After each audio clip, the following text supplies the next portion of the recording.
Hello, and welcome to another episode. I'm Brian, the Unskilled Commander, and this is the Unskilled Commander Possibilities. Here we just look at different commanders that maybe could be fun to build around, or they're different from how I would normally build, and it's a good experiment, to think about how to do them. I'm not going to necessarily build any of these. Maybe I will, maybe I won't, but it's just a thought experiment of it. It's the brainstorming and going and showing you how I generally look at a commander, how I approach them when I start to build. You can comment about how you would do it, what differences, whether you think they're cool. If you like a commander and you end up making it yourself, let me know. That'd be really cool to see that someone, I never saw that commander before, or I never thought of it, to use him as the main commander or whatever, and you build off of that. So that'd be fun to listen, see about. But let's go ahead and dive into this set. Today's is all black, so it's a back in black theme, basically. So let's see. First off, we've got Moira Urborg Haunt, a 3/2 that costs 3 to play. Not bad. 3-drop is a really good number, it's in terms of getting it out fast and being able to play it a couple more times should they get blown up or, board wiped or something. Has Menace, which is also really good, so as long as they don't have 2 creatures, she's basically unblockable for the first few turns. And whenever Moira Urborg Haunt deals combat damage to a player, return to the battlefield target creature card in your graveyard, that was put there from the battlefield this turn. So now this is on the list because it's really weird. Like I wouldn't choose this as a commander because it's outside of my wheelhouse in terms of like making sense in terms of a commander. And now not every legendary creature is a good commander. So not that I'm saying that she's a bad one, but I'm just saying like that's, I'm not just picking every single commander that I, in order that I come across, because I'm skipping over some because they're just like, well, it literally doesn't do anything of any value. It's just there. It just happens to be a legendary creature for whatever lore reasons or other things.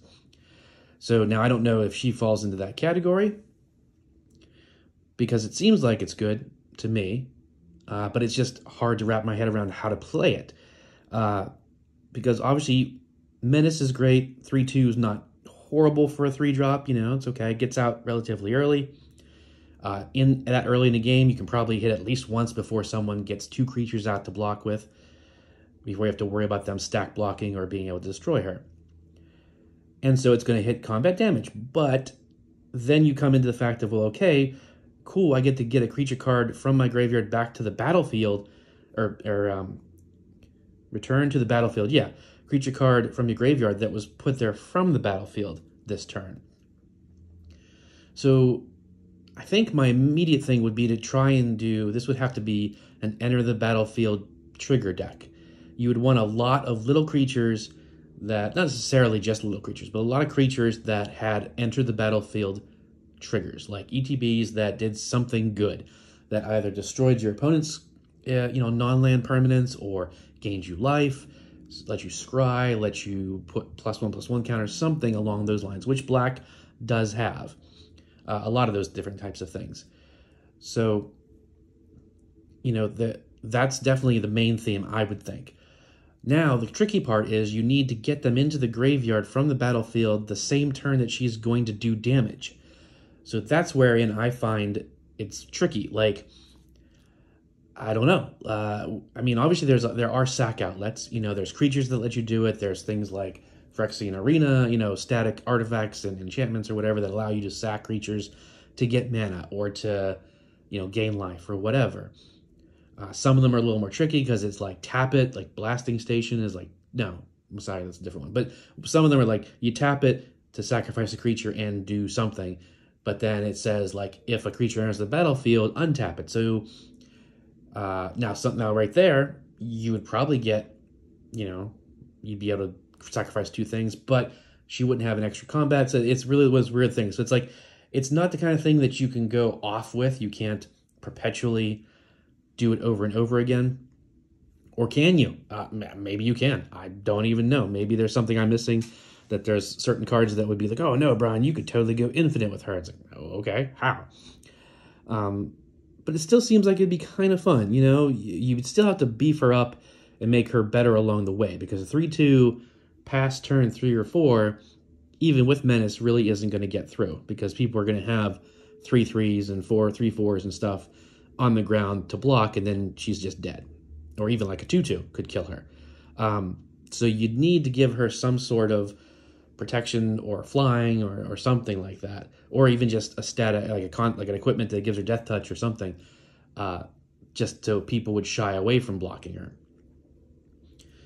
But like I said, you'd have to be able to. But how fast can you get that engine going? How fast can you get a sack outlet on the field? A couple little creatures, sack them to the thing, get them in the graveyard, swing with her, hit damage, bring them back, more ETBs.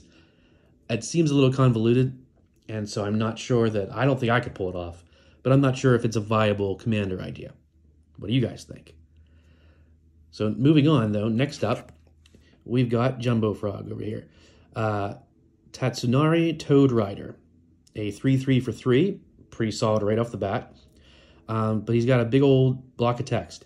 Whenever you cast an enchantment spell, if you don't control a creature named Kemi, create Kemi, the legendary 3/3 black-green frog creature token that says whenever you cast an enchantment spell, each opponent loses 1 life and you gain 1 life. So that's a fun ability right there. So you can make a Tatsunari equipment deck, or enchantment deck, rather. As soon as you play an enchantment, you make the little 3/3 token. That's, I assume, that fat frog, which isn't very little since the dude's riding on it, but you get the idea. That comes in, and then you dump a whole bunch of enchantments that are, of course, going to give you some sort of really good effects. But as you're doing that, your opponents are losing a life and you're gaining a life. So if you get the mana going and you can drop like 3 other enchantments, 4 enchantments total, you drop an enchantment, make the frog 3 more enchantments, you just gain 3 life, they all lost 3 life. And you, like I said, hopefully those enchantments are giving you some sort of great or solid abilities or buffs, or like more life gain, or like, oh, when you play an enchantment you gain life, or something like that, or whenever this happens, or an enchantment that, like, locks down your opponents or something.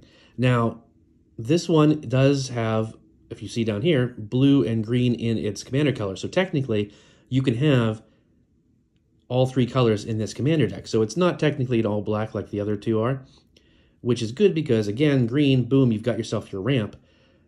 Ton of cards in there. Like I normally put like 8 to 10 ramp cards. As soon as I see green, they go in, unless you really, really don't need it. But green and ramp it's just a given. Like you want fast mana, you want tons of mana on the field, so that then the blue and stuff, you use that for card draw, and the black is just all for pure destroying your opponents. That's just my initial reaction. That doesn't mean it's how the deck would end up. Of course, I would put good blue and green spells in there that would, or creatures that would help with this, really good blue and green enchantments, etc. But, oh, sorry, I didn't actually read what he does. So you pay 1 and a blue or a green, and Toad Rider and target frog can't be blocked this turn except by creatures with flying and reach. Now, in Commander, people do tend to play flying because it's a great way to win, because, it's iffy. It's like 50-50. 50 of the players, 50% play flying, 50 don't, or it just depends on the deck. So when you've got a pot of 4 players, someone's probably not going to have flying. So if you can get flying into your decks, it's always a good idea. So you don't have to worry about them blocking him too much when you activate that ability, and it's only 2 to activate, so that's actually pretty good. So now you've got a total of 6 damage that's unblockable for the most part, 3 of which is commander damage. So that's, again, also really good. Like I said, for him, I would build him with a ton of ramp, some really, really good enchantments, some small creatures, maybe some Minotaur creatures, and then creatures that would give some sort of either static or buffs that when they come in, put a +1/+1 counter or something like that to help make Tatsuni bigger, so you can use his ability to get that commander damage straight through. But you're not relying on the commander damage, but you're hopefully relying more on the enchantments, and if you stack the enchantments right, yes, it's only 1 damage when you play 1 enchantment, but most enchantments, 3 to 4 mana, and in green, if you ramp fast enough, you can drop a couple in a turn, And you're hitting everybody, by the way. So yes, it's only 3 damage to a player or 2 damage or whatever, but that's the entire pod. So you drop 2 enchantments when he's on the field. You just did 1, 2, 3, 4, 5. You just did 6 damage. It may not have been to one player, but you still did 6 damage. That's actually pretty sizable. That's a good hit for one turn. But yeah, that's how I would build that deck. And it would probably, be an interesting way of doing enchantments, if you could find the right enchantments that really play with him and really either lock down your opponents or give you lots of gain you lots of life or something like that. What kind of enchantments would you use in him? Do you have favorite enchantments that you would totally, in these 3 colors that you would totally put in him, or something else entirely? Would you take him in a completely different direction? Last but not least, this is the really good one. Well, not really good one, but I mean really outside of what I would do. It is a 8-drop in black, and that's it. So again, you're looking at a horrible, ramping to him is going to be really, really tough. You need lots of mana rocks. So I mean, this would be worse than my Toxtrol. It's a 5/2, so he's got a real small backside, so he can be killed really easy when blocked. But here's why it's interesting. So Mjolnir of Grim Betrayal, sorry I didn't say his name, enters the battlefield with an indestructible counter on it if you cast it from your hand. So right then, you have to cast it from your hand. You can't cast it, so it would almost have to be killed at least once, and somehow you get it from the graveyard back to your hand. So you'd have to let it go to the graveyard, hope nobody exiles you. It's a whole thing, right? But you remove an indestructible counter from him and put onto the battlefield under your control all creature cards in all graveyards that were put there from anywhere this turn. So this, to me, is a one-trick pony perfect storm deck. Yeah, not storm as in the actual Magic mechanic, but just perfect storm. Because there's only one real way this thing's going to win that I can see in my limited knowledge of Magic and abilities to deck build. I see this as getting as much mana on the field as possible, getting to mid-game, maybe even late game, so that everyone has a crazy big board state. Find, I don't know, cast him once, let someone blow him up, or do it yourself, or just play, a spell that bounces a creature to your hand yourself. But again, you're still going to need 8 mana. But then again, there are plenty of creatures that do lower casting costs, so there might be some spirits in black that do that, or just other creatures that, statically say, your creatures cost X less. So there's probably a way to get him a little cheaper at least. But let the board state get big. Get him on the field with his indestructible counter. Then board wipe. Just hit it with a damnation or whatever. You take out everyone, and hopefully it's not a bunch of tokens, because then you're just going to be screwed. But if you can get it so that it's a board state that's not mostly tokens, you board wipe, and then you remove his indestructible counter. You now have 10, 15, 20 creatures on your side that possibly have enter the battlefield triggers from your opponents or whatever, all kinds of different stacking abilities, and then you're set. Now, of course, they won't have haste, so you still have to make it another turn. So you can see where this one might just be a bad commander. I don't know. Again, I said, I want to say that it's probably a bad commander, unless you are extremely talented at building and, decks that just do exactly what you want in the right, tutors and everything to just set yourself up perfectly for this command, this one thing, and then keep yourself alive long enough that it comes back to your turn and you just swing out with everyone else's creatures, and they probably only have 1 or 2 creatures out now. Although that late in the game, they're going to have a lot of mana, but hopefully they don't have a ton of cards in hand. So maybe, again, each opponent maybe only was able to replay 2 new creatures or something like that. And hopefully you've got lethal on board for at least 1 or 2 of your opponents. I don't know.